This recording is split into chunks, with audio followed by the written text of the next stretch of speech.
Potong maka, ya kan potong dari yang gede dulu kan, jangan yang kecil-kecil, ya rapat FGD dipotong, ya dikumpulin berapa, tapi kalau yang gedenya nggak dipotong ya percuma gitu. Nah ini jadi sudah ada sinyal yang akhirnya yang ditunggu-tunggu ya, bahwa memang akan mendahulukan defisit tidak melebihi 3% gitu. Nah ini yang peringatan dari S&P sepertinya mulai didengar juga kemarin. Dari segi Presiden Prabowo, apakah dalam tanda kutip pengunduran diri dari atau pergantian dari Gubernur BI ini adalah salah satu skema juga untuk menyusun pasukan ekonomi yang kuat? Ya itu ya kita masih nunggu yang kalau behind the scene-nya ya, para sejarawan, wartawan ini mudah-mudahan sekarang membongkar. Tapi yang kita bisa lihat saat ini memang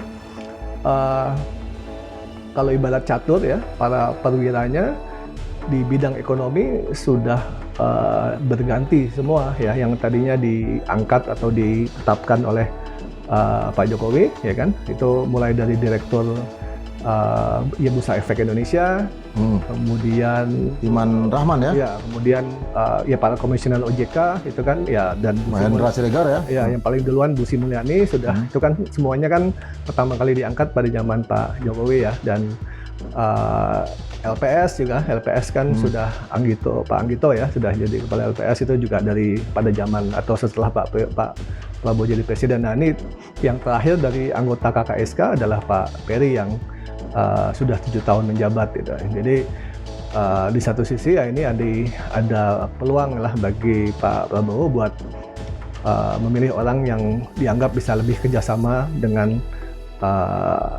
anggota KKSK atau tim ekonomi lainnya lah gitu kan.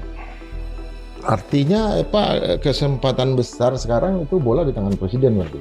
Iya, kan sudah dulu sempat ada atau pola presiden mengajukan 2 calon, dipilih 1 oleh DPR ya. Tapi kemudian sudah berapa kali itu presiden hanya mengajukan 1 calon gitu. Jadi DPR yang melihat kalau dan menangkap aspirasi masyarakat kalau ada keluhan atau ada permasalahan gitu. Jadi dengan kondisi sekarang sih ya siapapun yang diajukan presiden akan lewat di DPR sih ya kalau sekarang kita lihat ya. Jadi ya bola sepenuhnya tangan presiden saat ini untuk Gubernur BI.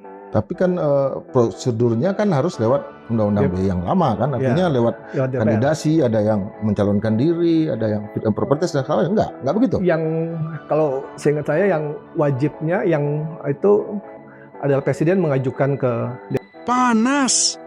Ekonom Berli Martawardaya menilai satu persatu figur kunci tim ekonomi yang diangkat pada era Presiden Joko Widodo telah berganti.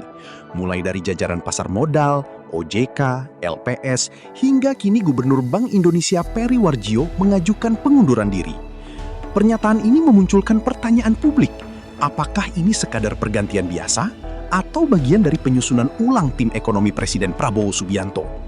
Kini sorotan tertuju pada siapa yang akan dipilih sebagai Gubernur BI berikutnya, serta bagaimana dampaknya terhadap kepercayaan pasar dan independensi Bank Indonesia. Terima kasih diundang, Mbak. Apa bisik-bisik di belakang pengunduran diri Peri ini? Bisik-bisiknya dulu nih, yang kita perlu tahu di Madilog ini. Ya, mungkin lebih ke satu dulu tahap bahwa ini unprecedented ya, jadi tidak hanya sejak at least reformasi itu hanya 1 Gubernur BI yang mengundurkan diri, yaitu Pak Budiono ya, nggak lama setelah terpilih lalu maju sebagai cawapres. Jadi bayangkan ya, jadi para Gubernur BI melewati krisis moneter 98, kemudian subprime mortgage tahun 2008 itu terus bertugas sampai ujung periode ya. Jadi itu pertama.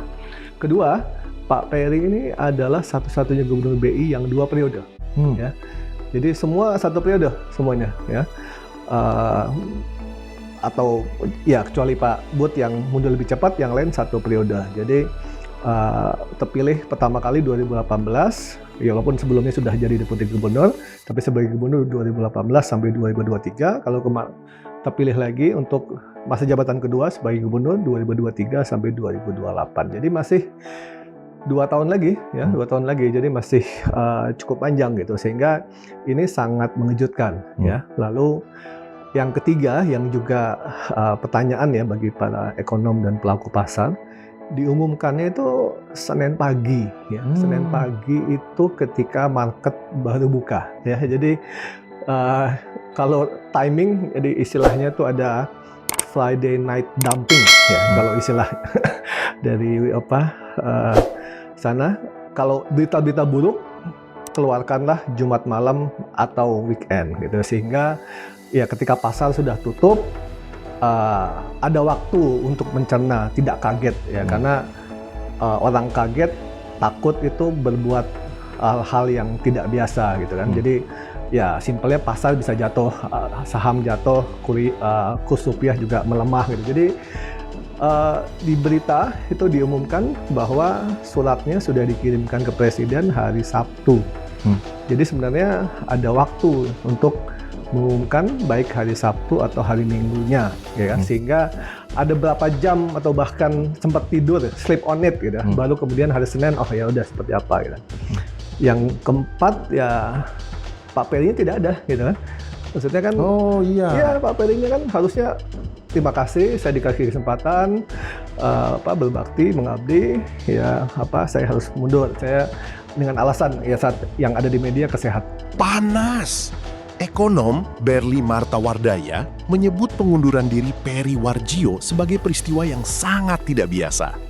Dengan masa jabatan yang masih tersisa sekitar 2 tahun, waktu pengumuman yang dilakukan saat pasar mulai dibuka, serta minimnya penjelasan resmi, memunculkan banyak pertanyaan di kalangan pelaku pasar dan publik. Hingga kini, perhatian tertuju pada apa yang sebenarnya melatar belakangi keputusan tersebut dan siapa yang akan memimpin Bank Indonesia selanjutnya. Beliau itu.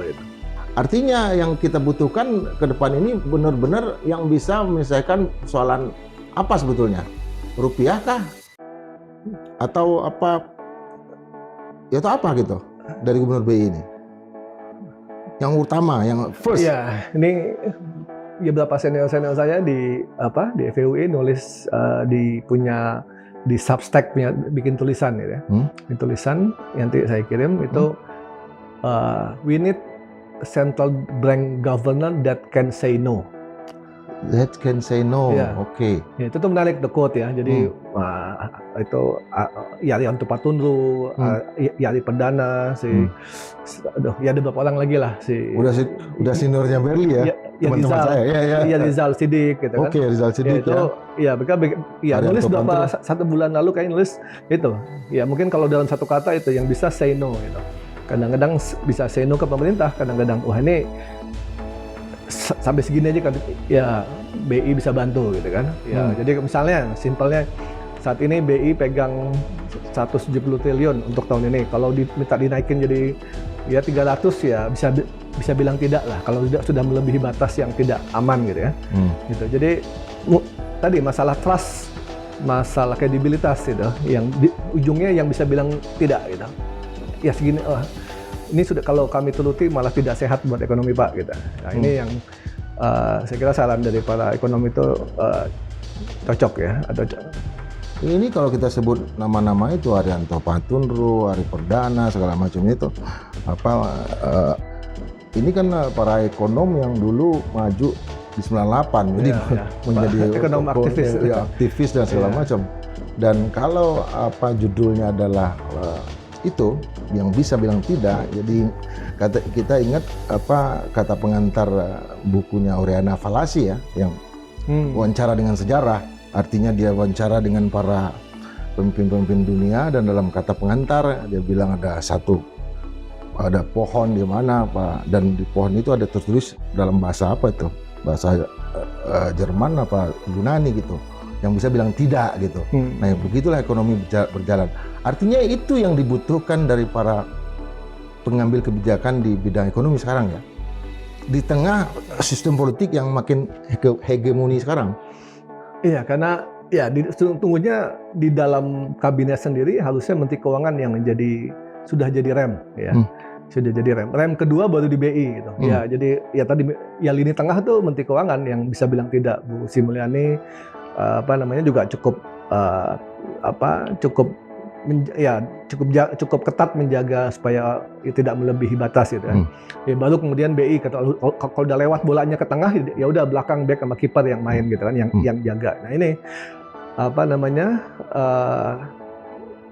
jangan kipernya yang main ke depan, nyelonong ke depan gitu. Jadi kipernya tuh harus ketika udah lewat bola ke tengah ya di belakang tuh harus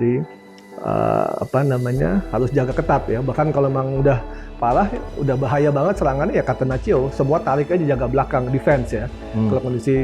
Kalau ekonomi ya makin melemah ya bansos fokusnya, ya kan supaya tidak kelaparan kan. Ya Pak Presiden bilang kan ya tugas negara nomor 1 jangan kelaparan dulu kan. Nah itu ya selain MBG kan juga bisa bansos gitu kan. Panas. Ekonom Berli Martawardaya menegaskan Indonesia membutuhkan gubernur Bank Indonesia yang berani berkata tidak ketika kebijakan dinilai berisiko bagi stabilitas ekonomi. Menurutnya, sosok pengganti Peri Warjio harus memiliki rekam jejak, integritas, dan independensi yang kuat agar mampu menjaga kepercayaan pasar serta menjadi penyeimbang dalam pengambilan kebijakan ekonomi nasional. Terima kasih sudah menonton. Jangan lupa like, komen, dan subscribe. Sampai jumpa kembali.